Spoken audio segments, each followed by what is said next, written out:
Welcome. Today's video we're going to talk about 4 steps to build a strong balance sheet.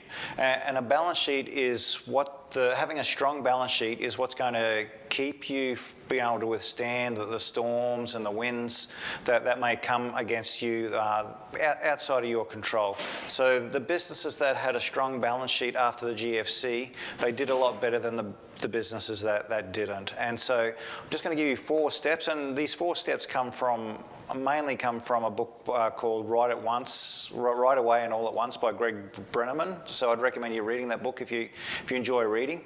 And the first step is don't run out of cash, which is an obvious thing to think about. But remember, cash is like fuel for your business. So if you run out of fuel, then your business is not going to go anywhere. So it's making sure you have the right liquidity.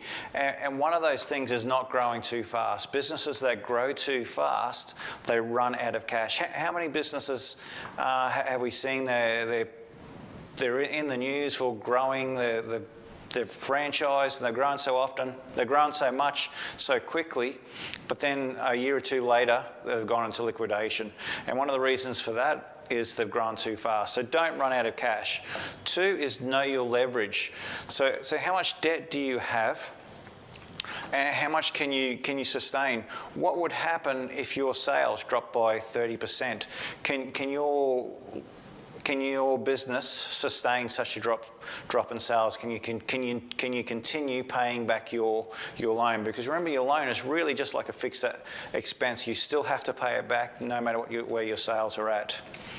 3 is debt. It's related to 2, but maturity is making sure you can push the maturity that you have to pay back out as long as possible, but within the context that your debt matches your assets. So your long-term debt matches your long-term assets. So in our workshop on Friday, we looked at Dick Smith's financial reports just before they went broke. And so their long-term debt, they borrowed 70 million, but half of that went into long-term assets of 35 million, and the other 35 million went to paying dividends or for paying expenses, so that they did not match their long-term debt with their long-term assets. And lastly is measure your plan. So when you've got your strategic plan, you've got your goals on your plan, make sure you're measuring those goals. So because if you're not measuring, you're not going to achieve them because you don't know where you are against them. And within the plan, make sure you have your current plan that you're working on, but then always be working on a higher plan, on stretch goals. So Alan Mulally, the ex-CEO of Ford, who was credited to turning Ford around just before and after the GFC, he always said, have a plan, but then have a second plan that you're working towards. So this is I hope this was helpful for you. This is the 4 steps to build a strong balance sheet. Don't run out of cash, know your leverage, you understand your debt maturity, and then measure your plan.